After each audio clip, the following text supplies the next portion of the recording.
Atlanta, the opening game of this World Cup for a country playing in the tournament for the very first time. On one side, Spain, the reigning European champions, ranked second in the entire world. A bench so deep it holds players who would start from almost anyone.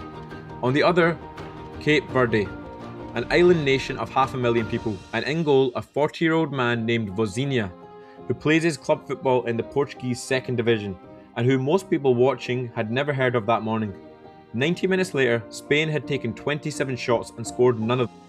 Vozinha made 7 saves. Even Lamine Yamal, brought off the bench, couldn't beat him. The final whistle blew on a 0-0 draw, a result that felt, for the smallest nation at the tournament, like winning the thing itself. And the 40-year-old goalkeeper hunched over near his goal and cried. This is the story of what those tears were really about, because it took Vozinha his entire life to arrive at that moment, and the reason he was standing there at all is the whole point. Let's start at the beginning. On the island of São Vicente, where a small boy was, by his own account, one of the best goalkeepers around, and kept getting overlooked. Not for a lack of talent, for his height. He was small, and at the trials that mattered, the ones that could get the boy off the island and toward a professional career, he'd be passed over because of it. In his own words, he was the best keeper he knew, and it didn't matter because he didn't look the part. He watched other players leave São Vicente for Portugal and bigger things, and the door that opened for them kept staying shut for him. Even his nickname was a wound, Vozinha. It means roughly little granny. It was handed to him by older kids who'd beat him on the pitch and then laughed that he was going home to cry to his grandparents. He didn't choose a name that celebrated him. He grew into a name that mocked him, and he kept playing. Here's the part that makes what happened against Spain almost impossible to believe. Vozinha didn't turn professional at 18, the way the golden prospects do. He didn't turn professional at 20. He made his professional debut at 25, an age when most players are already in their prime, and some are already finished. And what followed was not a glamorous rise, it was a journeyman's road, the kind almost no one at a World Cup has travelled. Cape Verde, Angola, Moldova, Portugal, Cyprus, Slovakia. Club after club, league after obscure league for 19 years.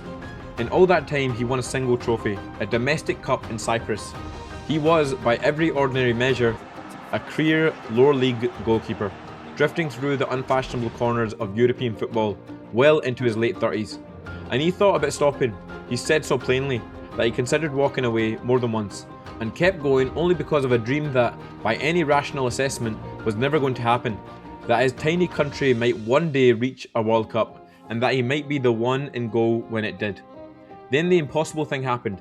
Cape Verde, a nation of around 500,000 people, one of the smallest ever to reach the tournament, qualified for the World Cup for the first time in its history, and the 40-year-old who'd nearly quit a dozen times was their goalkeeper.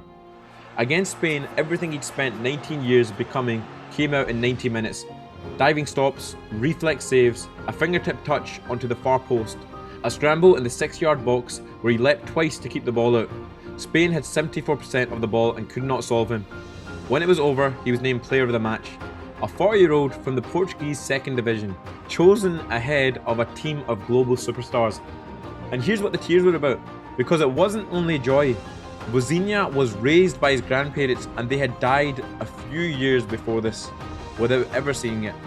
His mother wasn't in the stadium either. The family couldn't secure the visa in time to get her there.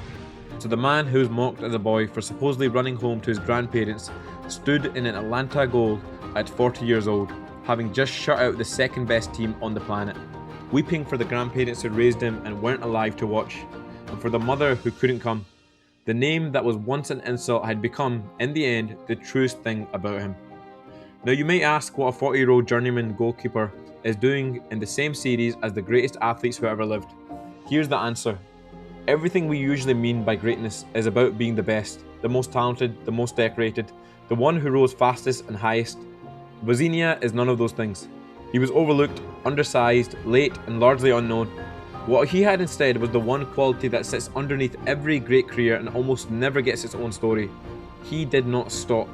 For 19 years, through 6 countries and 100 forgettable games and every reason to quit, he kept a dream alive that the sensible thing was to abandon. And because he refused to let it go, he was still there, still fit, still sharp, still standing in a goal, on the single day his whole life had been quietly pointing toward. That's worth thinking about. Because most dreams don't die in one dramatic moment. They die quietly, in your late 20s, when the door hasn't opened and the reasonable voice says it's time to be realistic. Vozinha's whole life is an argument against that voice. He is proof that sometimes the only difference between the person who gets the moment and the person who doesn't is simply that one of them was still there when it finally came. So within hours of that final whistle, Vozinha's following went from a few thousand people to millions. The world had found him. But the number that actually matters isn't the followers, it's the 40 years. The entire lifetime it took him to walk out onto that pitch, and the 19 professional seasons in leagues nobody was watching. All of it leading to 90 minutes in Atlanta that he will have for the rest of his life. He wasn't the most gifted goalkeeper at this World Cup. He was, by a distance, the one who waited longest to get there. And when his moment finally came, at 40 years old, against the best in the world, he was ready for it, because he'd spent his whole life refusing to leave before it arrived.